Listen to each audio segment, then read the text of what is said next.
weird at first, so I stopped it, and then I heard you come out. Do you want to finish watching that here in a minute? Oh, okay.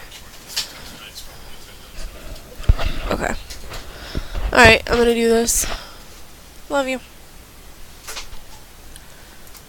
Hey guys, it's Kelsey here, and today I'm going to share with you a little tutorial. If you follow Dear Lizzie or Elizabeth Karchner's blog, you will see that she had this super cute banner that she had put up in her office, and I absolutely had to have one.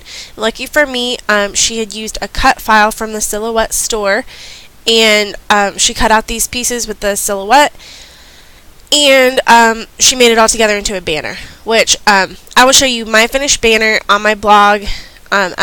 So I will link up this video and the blog post and everything. But basically why I'm sharing this video with you guys is to show you how I put the banner together, because it was a little bit of a learning process. So I just wanted to show you how I put these little geometric balls together. So you're going to cut it out, and it's going to have the complete shape cut out, and then it's got these little like dotted lines for fold lines, and so it makes it really easy to fold everything together. The tricky part is kind of putting it together, and some of you may think that this is like so dumb that I did a tutorial on this, and some of you may be like, oh my gosh, I never would have got it without you, because I had to have my husband help me, because I just don't always get how these things are supposed to go together. It was like, I don't know, it was like trying to speak a foreign language to me or something. So I just wanted to kind of show you. So you'll have these flaps, and you fold all the flaps in, and you're basically going to start with one of the like roundish pieces, and you're going to wrap the long piece around. And there's these little flaps that you folded in, and they just go all along there. And then the trickier part is actually getting, once you've got that figured out, it follows along really easily. And then the tricky part is getting this glued together. And it does take a little bit of patience and a little bit of time. So you can kind of see there the banner that I've got going.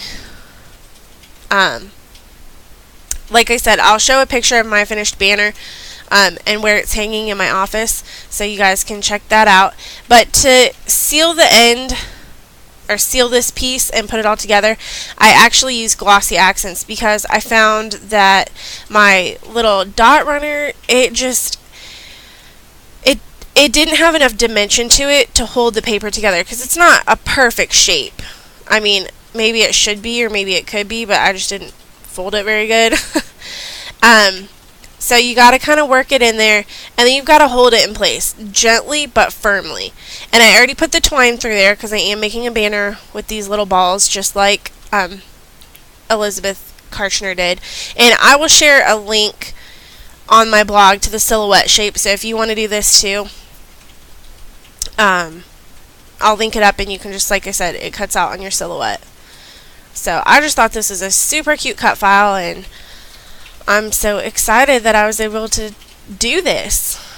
And I just cut mine out of 6x6 paper, and I sized it so it was like probably about 5.6 or 5.7 inches long, and that way it fit perfectly on a 6x6 paper. And if my paper wasn't perfectly aligned, I knew it wasn't going to go off the edge.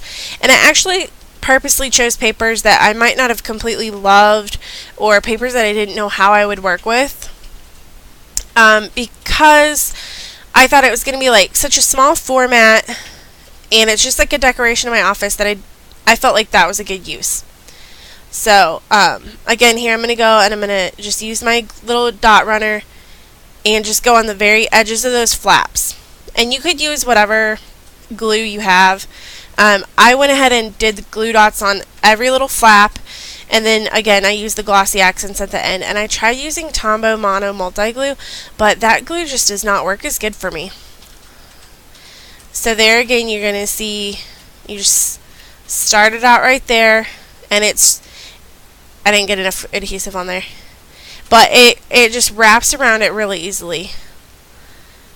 So, and it makes the shape, and it comes together easy once you know what you're doing. But for me, I tried on my own, and then I was like, oh my gosh, And I asked my husband for help because, like I said, he's so much more, like, I don't know, technical minded. I don't even know what you would call it, but his brain works in ways that are different than the way mine works. And I just used some plain gray twine. It was just gray and white because I thought that was a nice neutral, and it happened to be like what I had out. And my recommendation is to actually start out with less twine than you think you want in between the spaces, because as you work, it kind of pulls and it goes longer. I know you would think it would be the opposite, that you would need to start out with more, but I started out with less string than I thought I would want, and it ended up like pulling it into place. So that's pretty much going to wrap up the video. I'm going to get this sealed closed eventually, and I did have to make a couple of repairs on some of my banners. I don't think I held them long enough. I don't think I held the little